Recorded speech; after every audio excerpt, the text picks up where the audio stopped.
प्रकार की नदियां हैं। इस फारस की खाड़ी में जिसे दजला फरात प्रकार की नदियां कह रहे हैं, ये जो दजला फरात प्रकार की नदियां हैं, ये देखिए यहाँ से होती हुई जब ये नदियां यहाँ पर आकर के जल छोड़ती हैं, इस जगह पर ये जल छोड़ती हैं ये नदियाँ, देखिए यहाँ से ये नदियाँ जब जल आकर के इसमें छोड़ती हैं तो ऐसी स्थिति में यहाँ पर लवणता का जो स्तर होता है, आपने कहा ना कि यहाँ पर 41/1000 का स्तर है, लेकिन उसके बावजूद भी यहाँ पर लवणता का स्तर अपेक्षाकृत बहुत कम हो जाता है, क्योंकि ताज़ा जल इन नदियों के द्वारा यहाँ पर छोड़ा जाता है।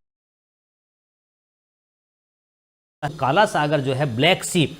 सी इस भाग में यहाँ पर लवणता देखिए चारों ओर स्थल से घिरा होने के बावजूद भी यहाँ पर ये जो नदियाँ 4D रिवर जिसे आपने कहा था ना, ये नदियाँ जो यहाँ पर आकर के गिरती हैं, जिनके कारण से इन जगहों पर लवणता का जो स्तर होता है अपेक्षाकृत कम हो जाता है, जिसमें डैन्यूब, निपर, निस्टर और डॉन नदियाँ इसमें आकर के जल छोड़ती हैं। वहीं पर जो कैस्पियन सागर है, कैस्पियन सागर की स्थिति भी आप ध्यान कर लीजिए। कैस्पियन सागर में भी ये जो वोल्गा और जो यूराल नदियां हैं, इन यूराल नदियों के कारण से, जबकि पूरी तरीके से कैस्पियन सागर ये महत्वपूर्ण खारा सागर के रूप में जाना जाता है, लेकिन यहाँ पर इसमें भी अगर देखेंगे तो यहाँ पर उत्तरी भाग जो है, कैस्पियन सागर का उत्तरी भाग जो है, यहाँ पर ये यूराल नदी और वोल्गा नदियाँ जो जल ला करके छोड़ती हैं, उसके कारण से लवणता का स्तर कम पाया जाता है। तो हम क्या कहते हैं, कैस्पियन सागर में उत्तर से दक्षिण की ओर जब